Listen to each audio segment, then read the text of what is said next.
трэш какой-то. Ну, то есть, ну, столько денег выводили из страны.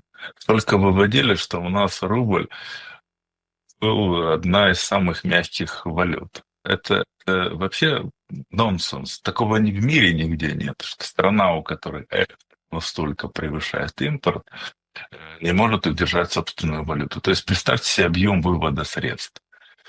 Сейчас из-за санкций там конфисковывают грузы, арестовывают танкеры, арестовывают наши активы за рубежом.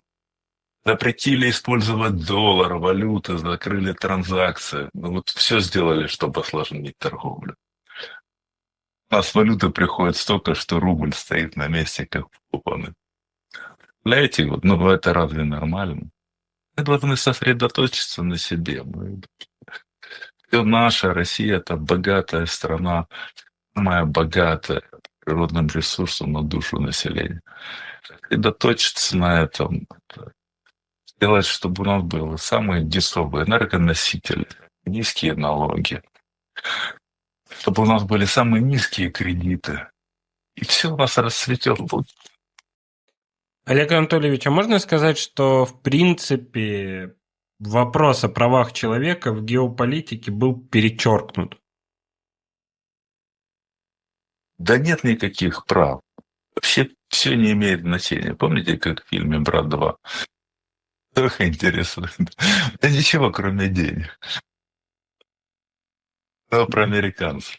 Но ничего, кроме силы. Нету других законов.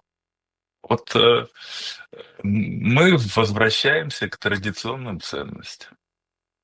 Причем не К так, настолько традиционным. настолько традиционным ценностям. Потому что доллары, бумажки, цифры не работают. Вы смотрите, золото и решает все не договоренности, бумажки, не искусные дипломаты, а кровь и меч. Трампу сейчас очень тяжело. Вот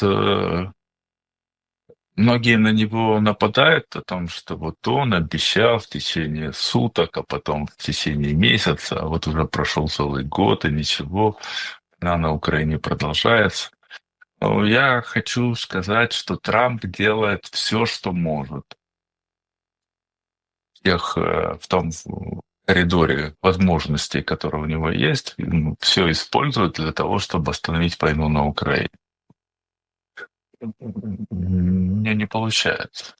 Он по многим причинам. Он хочет заработать, это банальная причина. Причем этот фактор чрезвычайно важен для Трампа. Чрезвычайно.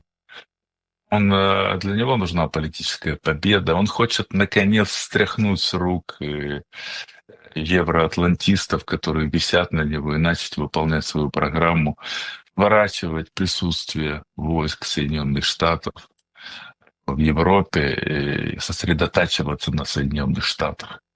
Вот я сейчас не зря говорю о том, что приходит время сосредотачиваться на проблемах внутри страны. Вот Трамп это понимает.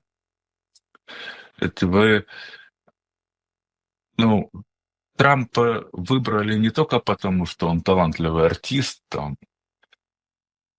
э, популист.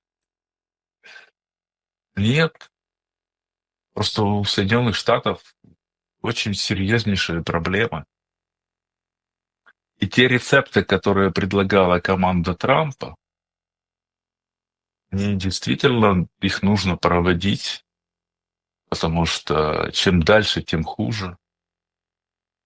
Решения непростые надо принимать. Поэтому часть элит, значительная часть американских элит сделала ставку на Трампа. Избиратели потом проголосовали. Первые это сделали элиты ставку на Трампа. А то, что надо сосредоточиться на Соединенных Штатах. Как нам надо сосредоточиться на проблемах внутри России, так им надо сосредоточиться на проблемах внутри Соединенных Штатов. И под это вот все. Долги растут, тарифы подняли, на этом заработали. Это отличное решение у Трампа было. Абсолютно правильно. Почему не заработать, если есть возможность? Он поднял тарифы, все платят.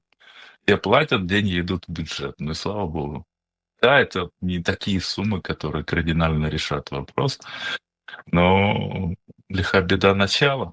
Ну И, да. но хуже, что не произошло не произошел перенос производства в Соединенных Штатах. Стратегия Соединенных Штатов и интересы Соединенных Штатов, они вот именно такие состоят в том, чтобы заниматься западным полушарием, наводить порядок у себя там, потому что во всем мире они уже не могут. Надо хоть где-то заякориться и где-то сделать свою зону интереса.